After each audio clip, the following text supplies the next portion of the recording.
नमस्कार। आज हम एक बहुत ही अनोखे और सच कहूं तो रोंगटे खड़े कर देने वाले विषय पर थोड़ी गहराई से बात करेंगे।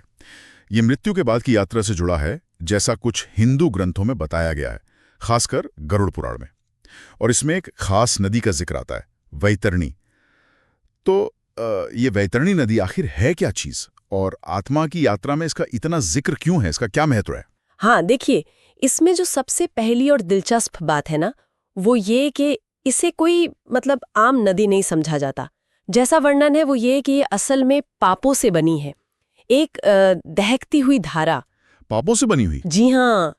बाप रे, ये कल्पना ही अपने आप में बहुत शक्तिशाली है। मतलब पानी की नदी नहीं, बल्कि कर्मों का ही एक भयानक रूप। बिल्कुल, सोचिए जरा। तो फिर इसका मतलब तो ये हुआ कि इसे पार करना बिल्कुल भी आसान नहीं होगा। हाँ हाँ, बिल्कुल नहीं। ग्रंथ तो यही कहते हैं कि इसे पार करना मतलब जैसे अपने ही बुरे कर्मों की आग में चलना, या शायद खोलते पानी में। जी कुछ ऐसा ही। ये कल्पना तो सच में सिहरन पैदा करती है। बिल्कुल। और शायद यही वजह है कि कहते हैं कि हर आत्मा का अनुभव वहाँ अलग होता है। कुछ चीखती हैं, कुछ पछताती हैं, शायद कुछ उसमें डूब भी जाती है। अच्छा। हाँ, ये सीधे तौर पर आत्मा के जीवन भर के जो कर्म है ना, उसके अच्छे बुरे काम, उनका प्रतिबिंब लगता है। तो ये एक तरह से कर्मों का फल है, फौरन मिलने वाला। हाँ, कह सकते हैं। शायद जीवन में नैतिक आचरण कितना जरूरी है, ये बताने का एक तरीका हो, कर्मों के फल को इतना तात्कालिक और भयावह दिखाकर। तो क्या ये सिर्फ सजा है, या इसका कोई और मतलब भी है? मतलब क्या ये बस एक भयानक अनुभव है, या इस यात्रा का कोई जरूरी हिस्सा? देखिए, इसे एक जरूरी हिस्सा माना गया है।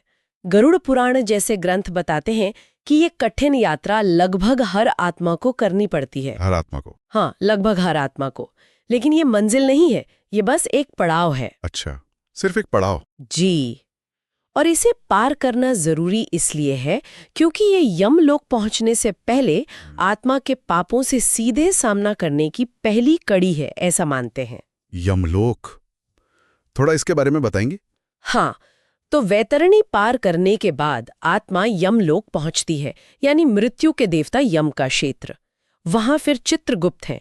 कहते हैं उनके पास हर आत्मा के कर्मों का पूरा लेखा जोखा होता है। अच्छा, पूरा हिसाब किताब। जी हाँ, और फिर उन कर्मों का अंतिम न्याय होता है। तो वैतरणी उस न्याय की प्रक्रिया का पहला और शायद सबसे कठिन चरण हुआ?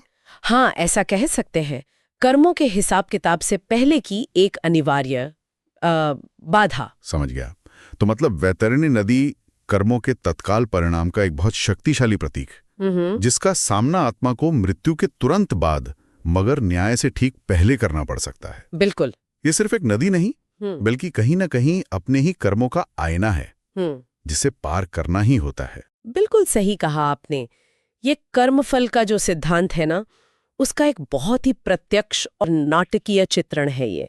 तो संक्षेप में कहें तो वैतरणी की ये जो धारणा है, ये कर्मों के परिणामों से बचने की कोई गुंजाइश नहीं छोड़ती, बल्कि उन्हें सीधे झेलने की बात करती है। हाँ, और ये विचार एक अहम सवाल पर सोचने को जरूर मजबूर करता है कि अगर कर्मों का हिसाब इस तरह होता है, भले ये प्रतीकात्मक रूप में ही क्यों ना हो, तो ये हमें अपने जीवन जीने के तरीके के बारे में क्या सिखाता है? ये वो सवाल है जिस पर शायद हम सबको कभी न कभी विचार करना चाहिए।